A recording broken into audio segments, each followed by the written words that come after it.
Princess Leora of Zarathia lived in a palace made of crystal towers and silver bridges that shone under the twin suns. Every morning, she walked along the high balconies, looking out at her world. Zarathia was beautiful, filled with green plains, tall rivers, and skies painted with floating ships. To anyone else, life here seemed perfect. But Leora carried a restlessness in her heart. From the time she was young, she had been told stories of a strange race called humans. The old tales described them as warriors who never gave up, even when they were weak, even when their enemies were stronger. They were said to have stood against mighty empires with nothing but their courage and clever minds. But in the grand halls of the palace, the scholars and advisors laughed at those stories. "Just myths," said Scholar Varric, adjusting the glowing rings around his wrist as he taught. "Humans never existed. They are only legends to teach children about bravery. And why do so many old records speak of them?" Leora asked one day, sitting at her desk covered in crystal tablets. "Because," Adek said, smiling at her as if she were still a child, "every culture invents heroes. Zarathia has invented the humans. Nothing more." Leora frowned. She was not convinced. The legends felt too detailed to be false. She had read about humans using metal armor, building strange ships, and carrying fire in their hands. How could so many details be imagined? Yet she had no proof. Night, when she sat alone in her chamber, she would replay the old recordings stored in the palace archives. Faded holograms of distant battles flickered before her eyes. Sometimes she thought she saw a shape unlike any species she knew, two-armed, two-legged, with fierce eyes. Was it possible that one of those blurry figures was truly human? Her curiosity grew stronger with each passing season. While Leora wrestled with questions, her world faced new troubles. At the edge of Zarathian space, a rival empire, the Dravari, gathered their fleets. Rumors spread of attacks on border colonies. Couriers whispered of burned settlements and missing ships. During a council meeting, the great chamber buzzed with tension. Generals in silver armor argued over defense plans. Advisors spread maps of star systems across shining tables. King Thalon, Leora's father, raised his hand for silence. His voice was calm but heavy with authority. "The Dravari test our borders," he said. "We must prepare for conflict. But we must not act in fear. The Zarathia has always stood strong." Leora listened from her seat near the council floor. She wanted to speak, but she was not yet allowed a voice in military matters. Still, her thoughts burned. She remembered the stories of humans, how they fought impossible battles. If they had once existed, what could Zarathia learn from them now? When the meeting ended, she walked beside her father. "Father," she asked softly, "do you believe the old legends about humans?" The king smiled faintly. "When I was a child, I believed them. Now, I know better. Humans are tales, nothing more." "Why do you ask?" "Because if they were real," Leora said, looking up at him with steady eyes, "they might have faced empires like the Dravari before. Perhaps there is wisdom in their ways." Her father placed a hand on her shoulder. "My daughter, wisdom is not found in ghosts. It is found in the strength of our people." But even as he said it, she saw a shadow of doubt in his eyes. Days turned into weeks, and the tension grew. Zarathian scouts reported more Dravari movements. Leora's tutors tried to distract her with lessons in diplomacy and history, but her mind drifted elsewhere. One evening, she sneaked into the restricted archives. The chamber was dark, except for glowing blue lines across the floor. Tall, crystal shelves stretched upward, holding countless memory orbs. Leora ran her hand across them until she found one marked with a strange symbol. An old star chart. She placed it in the projector. A map of stars bloomed into the air, dotted with marks of ancient battles. There, in the corner of the chart, she saw a name that no Zarathian system carried: Sol. Her heart beat faster. The stories had spoken of Sol, the star of the humans. Could it truly exist? As she leaned closer to the glowing map, a voice startled her. "Princess, you should not be here." It was Scholar Varric, his tone firm. "You risk dishonoring your place by chasing fairy tales." "I risk nothing," Leora said, holding her ground. "If humans once fought, then they left something behind. Knowledge, strength, perhaps even allies. Why are we told to ignore this? Varric shook his head. Because it is dangerous to believe in what cannot be proven. Focus on what is real. Your people need you. But Leora's mind was already set. She would not stop searching. The next day, the palace filled with new alarms. A mysterious signal had been detected, faint and broken, coming from deep space. The council dismissed it as interference, but Leora felt her chest tighten. Could it be connected to the ancient maps she had seen? She tried to speak during the gathering, but the council ignored her. To them, she was still young and untested. So that night, as the twin moons rose, she stood on the balcony of her chamber, looking out at the stars. She whispered to herself, "If the humans were real, if they are still out there, I will find them." The sky stretched wide and endless above her. Somewhere beyond the maps and beyond the borders of Zarathia, perhaps the truth waited, and Leora was determined to seek it. The palace of Zarathia was alive with restless energy. Alarms had gone quiet, but whispers still echoed in the marble corridors. Everyone spoke of the strange transmission caught by the defense network, a broken signal. Faint, almost lost in the static of deep space. Most dismissed it as meaningless. Yet to Princess Leora, it was like a call written just for her. She remembered the old star chart she had studied in the Forbidden Archives. A forgotten system had been marked there, a lonely place, far beyond the trade routes. The signal had come from almost the same direction. Could it be chance? Or was it the proof she had always searched for? Leora walked quickly through the halls, her mind racing. She wanted answers, but she knew the council would not take her seriously. To them, she was still a young princess with too much curiosity. At dinner that evening, she sat beside her father, King Thalin. The hall glittered with silver lights, but she barely touched her food. "Father," she said carefully, "about the signal? Shouldn't we send a team to investigate? What if it is important?" The king set down his golden cup. His eyes were calm, but tired. "We have no resources to waste on strange echoes from space. The Dravari press harder each day. Every ship must guard our borders. But what if it is more than an echo?" She insisted. "What if it is a message? Or something old, something powerful?" Thalin gave her a steady look. "Daughter, I know your heart seeks mysteries. But now is not the time. You must focus on what lies before us, not chase shadows in the stars." Leora fell silent, though fire burned inside her chest. She knew he would not give her permission. That left her only one choice. She would act on her own. Late at night, when the palace grew quiet, Leora put on a simple traveling cloak. She moved through the hidden servant passages she had learned as a child. The guards outside her chamber never noticed her absence. At the docks, sleek silver ships rested like sleeping birds. Leora's heart beat fast as she approached one of the smaller diplomatic vessels. It was meant for peaceful travel, not war. Its shields were light, its weapons few, but it had a fast jump drive. It was perfect. As she stepped aboard, a voice startled her. "Princess, what are you doing here?" It was Kalen, a young pilot who often flew the diplomatic crafts. His eyes widened when he realized she was alone. "I need this ship," Leora whispered firmly. "I am going on a mission. You will not stop me." Kalen looked torn. "But it is against orders." The king cannot know." She cut him off. "You are loyal to Zarathia, yes?" "Yes, of course." "Then trust me. This mission may save us all." Kalen hesitated, then nodded slowly. "Very well. But I will come with you." "You cannot fly this craft alone," Leora agreed. Perhaps it was better not to travel without help. Together they powered the vessel and slipped quietly into the night sky. The stars stretched before them, endless and silent.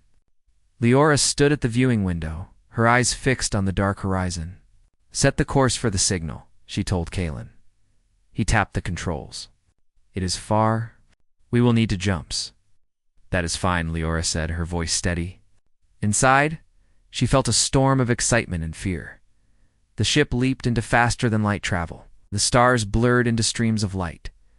Hours passed in silence, broken only by the hum of the engines.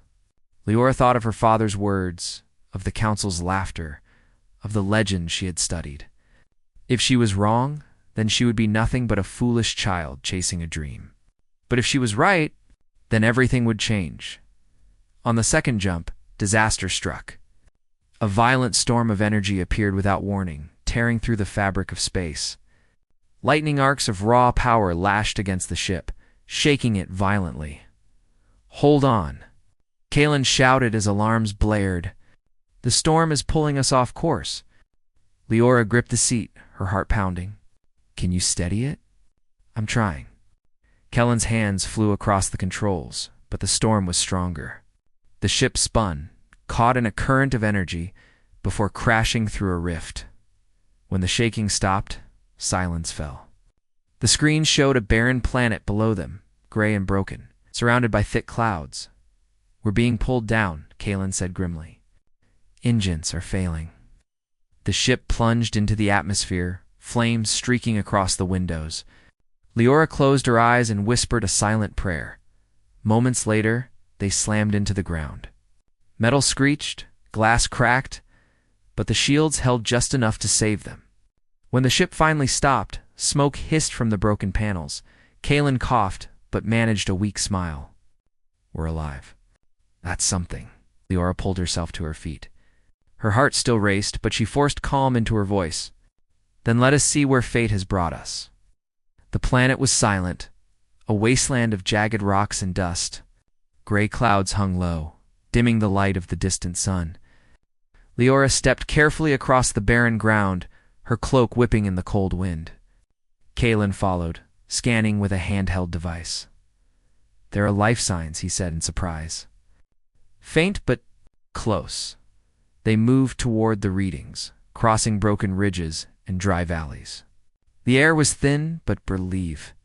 At the edge of a canyon, Leora froze. A figure stood among the rocks, tall, armored, and unlike any being she had seen before. The armor was scratched and old, but the figure's stance was strong. Kalen raised his scanner. His eyes widened. This does not match any species in the records. The figure turned slowly. A voice rang out, deep and rough, carrying through the canyon. It was strange, the words unfamiliar, but one sound struck clear. Human. Leora's breath caught in her throat. The stories, the legends, the whispers of her childhood. Here, standing before her, was proof. The figure stepped closer, lowering a cracked helmet. A face appeared, pale skin, sharp eyes, lines of age and wear. The stranger placed a hand on his chest and spoke again, slower this time. "Elias." "Cain." "Human." For a long moment, Leora could only stare. Her world, her doubts, her questions all collided into one truth. The humans were real. That night, as they sat by a small fire made from broken scraps, Leora listened as much as she could. The man, Elias Cain, spoke in a language she only half understood. His words were rough, but his meaning was clear enough. He had been a soldier, a warrior of humanity, lost in the depths of space. His ship had been destroyed long ago, and he had been trapped here waiting, surviving. Leora's heart raced with every word. She wanted to ask him 1,000 questions, but only fragments of communication were possible. Yet one thing was certain: her people had been wrong. The legends were true. Humans had once walked the stars, and one of them now sat beside her. For the first time in her life, Leora felt not just curiosity, but destiny. She had found the truth, and this was only the beginning. The fire crackled weakly in the canyon. Thin flames licked at scraps of broken metal and dry roots Elias Cain had gathered. Princess Leora sat across from him, her cloak pulled tight around her shoulders, mind still spinning from the shock of their meeting. She had always believed in the old stories of humans, but to see one alive in front of her it felt impossible. Kalen sat close by, his scanner in his hands, eyes never leaving Elias. "I do not understand," Kalen whispered. "No records in the council archives speak of this man's species, and yet he claims to be a human." Leora's gaze was steady, filled with awe. Not claims, she said softly. He is. I can feel it. Look at him.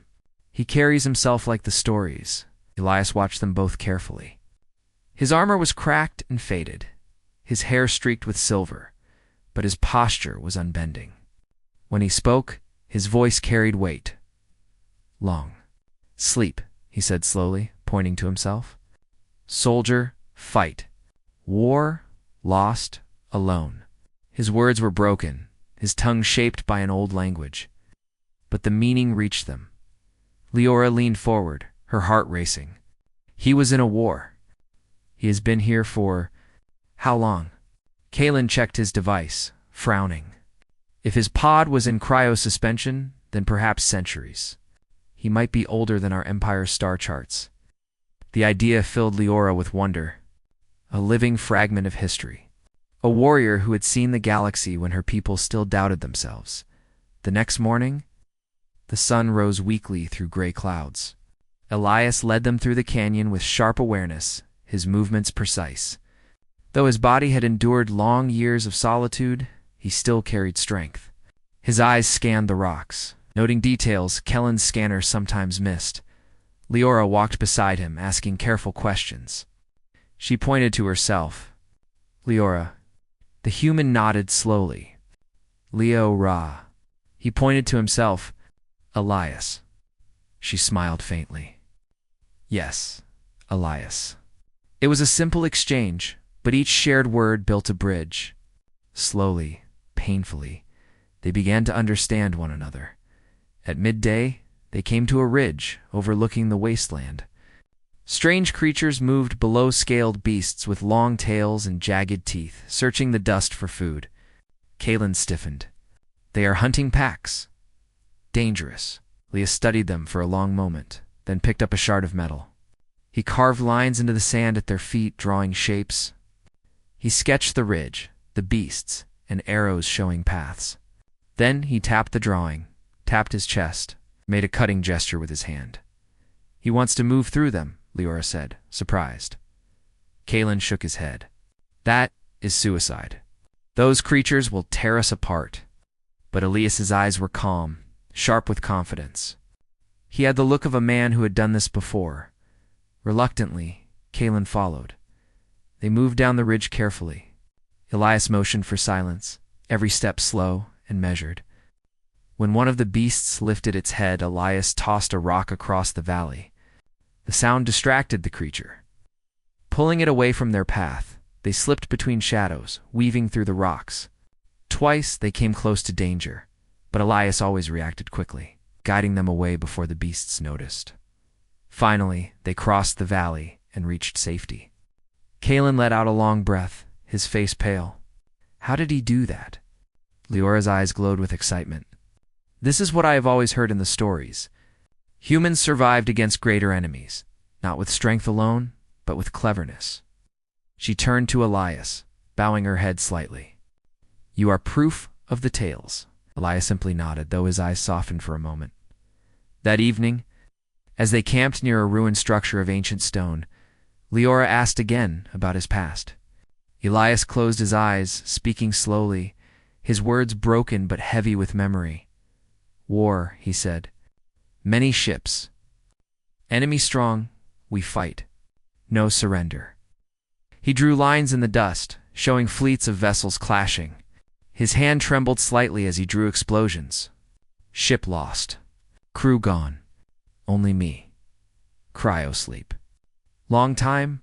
Leora felt her chest tighten. He has carried this burden alone. For centuries. Kalen shook his head. It is madness. How could he endure it? Because he is human, Leora whispered. Because that is who they are. She thought of her father, of the council, of how they had dismissed the legends. If they could only see Elias now, they would know the truth. But danger soon returned. The next day, while exploring the ruins for supplies, they heard the low hum of engines. Dark shadows fell across the valley. Above them, sleek warships cut through the clouds. Bearing the crimson mark of the Dravari Empire, Kalen cursed under his breath. They must have tracked our signal when we crashed. Leora's pulse raced. If they find us, They will capture or kill us. We cannot face their weapons. Elias, however, remained calm. He crouched low, scanning the terrain. Then he looked at them, his eyes sharp. He drew another plan in the Distaros leading to cover, rocks positioned for ambush. Kalen frowned. He wants us to fight. We cannot stand against Dravari soldiers. But Elias's gaze burned with determination. He tapped his chest and spoke a single word with power. Fight. For the first time, Leora understood the weight of that word from a human's lips. It was not a reckless call. It was a promise. They followed his plan. As the Dravari troops landed, armored and armed with plasma rifles, Elias led them into the ruins. He positioned Leora and Kalen in safe cover while he moved to higher ground. The battle was swift. But Elias's tactics were brilliant. He used the ruins to trap the enemy in narrow corridors, forcing them into choke points. He triggered small rock slides with well-aimed strikes. Scattering the soldiers' formation, Kalen provided covering fire with the ship's small sidearm, while Leora used her wits to distract the invaders, shouting orders in her own tongue to make them think reinforcements were near. Through it all, Elias moved like a shadow, precise, relentless, unstoppable. Though his weapons were old and his body carried years of wear, his mind was razor-sharp. By the time the last Dravaria ship retreated, smoke rising from the battlefield, Leora stood in stunned silence. They had survived. No, more than survived, they had won. Kalen stared at Elias with disbelief. One man turned the tide of a battle. I did not think it was possible. Leora's voice was filled with quiet awe. Now you see why the galaxy once feared the humans. That night, as they rested once more by the fire, Leora looked at Elias with new eyes. She had doubted herself many times, but now there was no room for doubt. He was the living proof of humanity's strength. Elias, she said softly, placing a hand over her heart. You are not just a warrior. You are a reminder. A reminder of what courage means. Elias looked at her for a long moment. Then slowly he nodded. A small smile touched his face, faint but real, for the first time in centuries. He was no longer alone, and for the first time in her life, Leora knew the legends were more than stories. They were lessons, and now they were her reality. The gray sky above the wasteland cracked with thunder as Dravari warships spread across the horizon. Their black holes glowed with crimson symbols, sharp as claws, and their engines roared like storms. The sound shook the ruined valley where Princess Leora, Kalen, and Elias Kane had taken shelter. Kellen's face grew pale as he studied the scanners. They are bringing more troops. At least 2 full landing units? We cannot hold against them. Leora's hands tightened at her sides. If they capture us, they will return me to Zarethia in chains or worse. Use me as a bargaining tool against my father. Elias stood silently, watching the ships with steady eyes. He seemed unshaken, as if he had faced this kind of threat many times before. Slowly, he turned to them. Fight, he said firmly. His voice carried no doubt, only command. Kalen almost laughed in despair. Fight against warships. Against soldiers trained for destruction? We are only 3 people. Elias stepped forward, his presence radiating certainty. He knelt in the dirt and began sketching quickly with a shard of stone. Arrows, circles, and symbols filled the ground. He pointed to the ruins, to the cliffs, to choke points in the canyon. Then he looked up, his eyes hard. Not numbers, Elias said slowly. Plan, strategy, courage. Leora stared at the drawing. She felt a fire in her chest. He believes we can turn the land itself into our weapon. Kalen shook his head, still unsure. But when he met Elias's gaze, he saw something unbreakable. The human did not carry false hope, he carried certainty built from countless battles. At last, Kalen nodded. Very well. Then we follow his plan. The next hours were filled with preparation. Elias led them with tireless energy, showing Kalen how to rig broken metal into sharp traps, how to position energy cells from the wrecked ship to create explosive charges, and how to use the terrain for ambushes. Leora worked beside them, her hands dirty with dust, her heart racing. She had never imagined herself preparing for war like this, yet she felt alive. "Here," Elias instructed, placing a pile of rubble above a narrow path. He tapped the stone, then motioned downward. Enemy walk. Stone fall.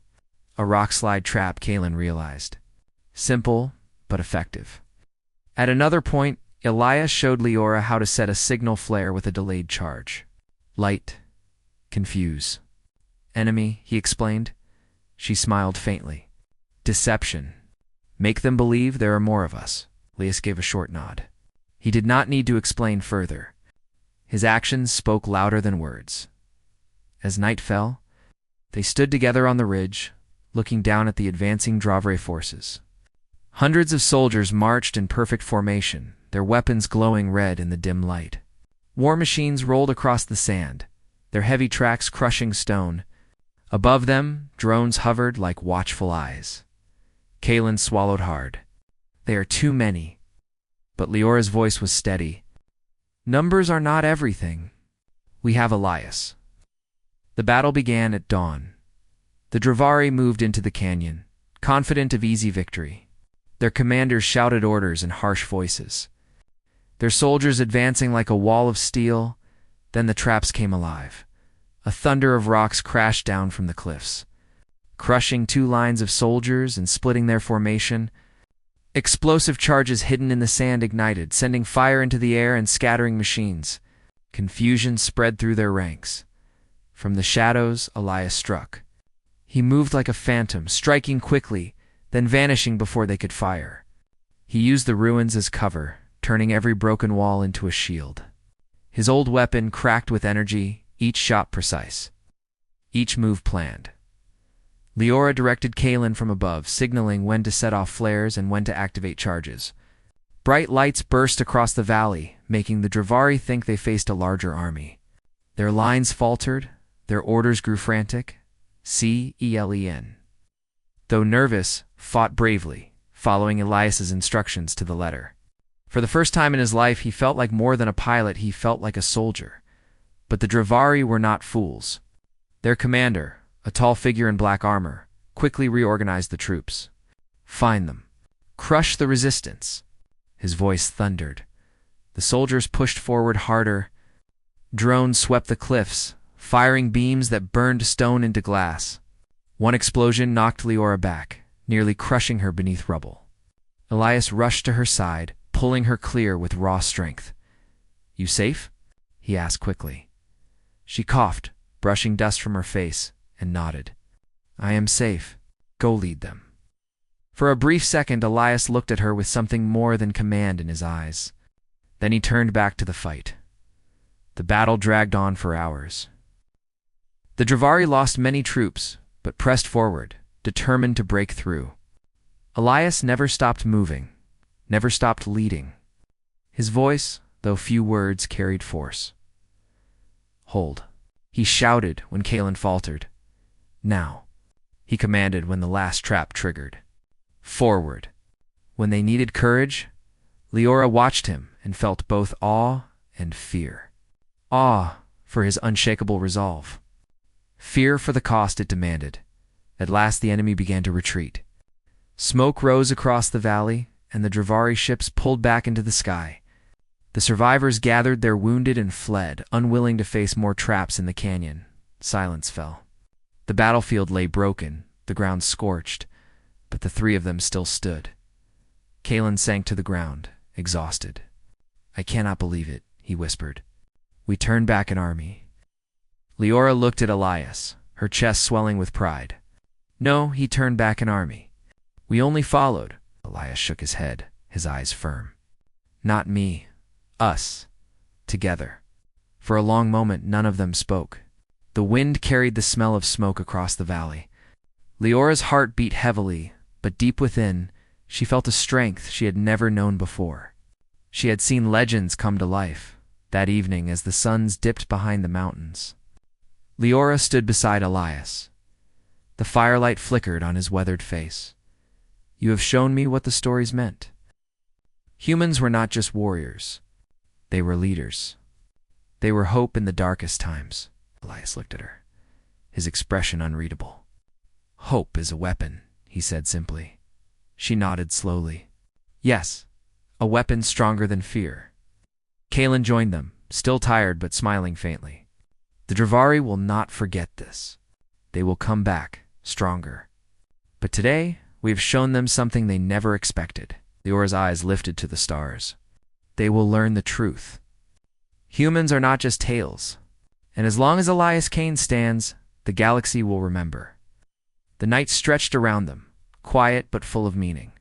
The clash of empires had begun, and though the future was uncertain, Leora no longer doubted. She had seen what a single human warrior could do, and she knew this was only the beginning of his story.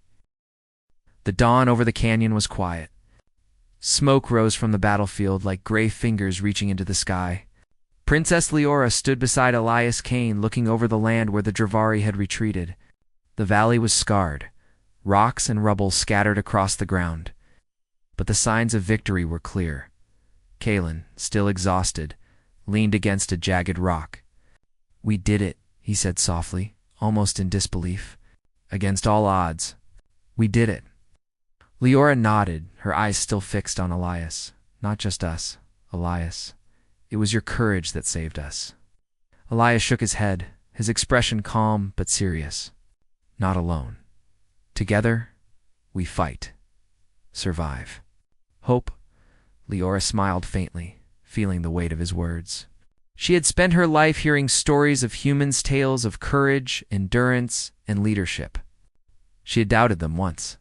But now, she knew the truth. Humanity was real. And one human warrior had just changed the course of this battle. By midday, the trio began repairing their damaged ship. Elias helped Kaelin stabilize the engines, showing knowledge of old technology that even the Zarathians had forgotten. Leora gathered supplies and organized the wounded. Though small, their group now had purpose and a plan. "Father will be worried," Kaelin said quietly. "If we return, the council might not understand what happened here." "I must tell them," Leora replied firmly. "They need to see what humans can do. They need to understand that courage is more than a word in a legend." Elias observed her silently. Though his face remained steady, there was a faint understanding in his eyes. Humans were not just fighters, they were carriers of hope, of inspiration.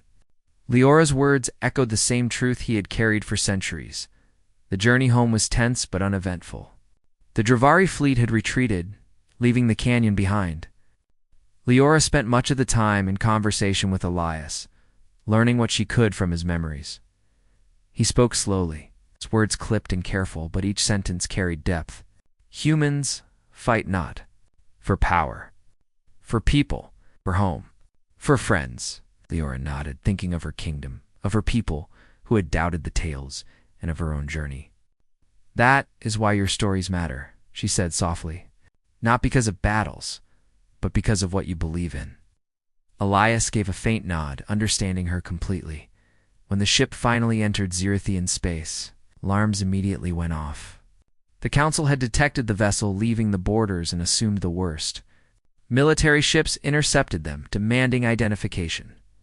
"This is Princess Leora of Zarathia," she announced firmly. "And I am returning with proof that the humans were real." The lead commander hesitated. "Proof?" Leora gestured toward Elias, who stepped forward. The guards looked at him with suspicion at first, then awe. The armored figure before them, tall, imposing, and calm, was nothing like anything in their records. "He is human," Leora said quietly but firmly. "He is one of the warriors from the legends." For a moment, silence fell. The council members exchanged glances, some skeptical, some shocked.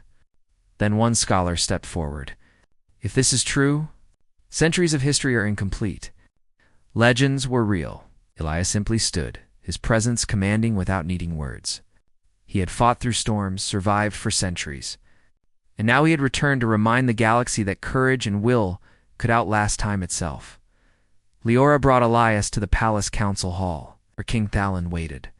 His eyes widened at the sight of the human warrior, a being he had long considered myth. "Father," Leora said softly, bowing slightly. "The stories, they were true. Humans are real, and Elias Kane stands here as proof. The king took a long moment to study Elias. Then slowly he nodded, his expression grave but respectful. I see now that our legends were not lies, he admitted. This changes everything. Elias did not speak, but his presence alone spoke volumes. The weight of centuries, of battles, of survival, rested in his stance. The council held a meeting that evening, one unlike any before. Scholars, generals, and advisors gathered, listening as Leora recounted the journey, the encounter with the Dravari, and the battles fought under Elias's guidance. Kalen added technical details of the ship and the traps. While Elias demonstrated some of the tactics he had used, though language barriers remained, his strategies were clear, precise, and brilliant. When the meeting ended, the council voted unanimously. Elias Kane would be honored not as a visitor, but as a mentor and a living legend. Leora would ensure that human history, courage, and wisdom would be taught alongside Zarathia's own history. In the weeks that followed, Elias trained Zarathian soldiers, teaching them not just tactics but endurance, clever thinking, and courage. Leora worked by his side, learning from him and growing into a stronger, wiser leader. For the first time, she saw the power of legend turned real. Humans were not simply warriors of the past. They were a symbol, a reminder that even against impossible odds, hope could triumph. One evening, Leora stood on the palace balcony, looking up at the stars. She felt the wind brush against her face and thought of the journey, the transmission that started it all. The barren canyon, the battle against the Dravari, and the lessons learned from a single human warrior. Elias stood nearby, silent, his eyes scanning the horizon. Leora turned to him. You changed my world, she said quietly. Not just by fighting, but by showing what courage really means. Elias nodded, a faint smile crossing his face. Humans, never forget. Never give up. Teach others. She looked at him with gratitude and determination. We will remember, and we will teach. Your legacy will live on here, in Zarathia and beyond. For the first time, Leora felt a sense of peace. She had found what she had been seeking, not just proof of legend, but a living example of the spirit that humans carried across the stars. And now, Zarathia itself would carry that spirit forward. The days that followed brought rebuilding and preparation. The Dravari threat remained, but the kingdom of Zarathia was stronger, smarter, and braver than before. Soldiers trained under Elias's guidance, learning to think like humans and to fight with strategy and heart. Leora often walked among them, watching, learning, and leading. She had grown beyond the curious princess who doubted the stories. She was now a leader who understood the power of hope and the strength of legend turned real. And at night, when the twin moons of Zarathia rose high in the sky, Leora and Elias would stand together on the balcony looking out at the stars. Somewhere among them, other humans may still exist. But one was enough to change the course of a world, to inspire a people, and to remind the galaxy of what courage truly meant. The tales of humans, once thought to be myths, would now be taught as truth, and the legacy of humanity's the spirit of bravery, endurance, and hope would live forever, shining brightly among the stars. Princess Leora no longer doubted. Legends could be real. Courage could be contagious. And with Elias Kane by her side, Zarathia would face the future boldly, ready to protect its people and its ideals, no matter what challenges awaited.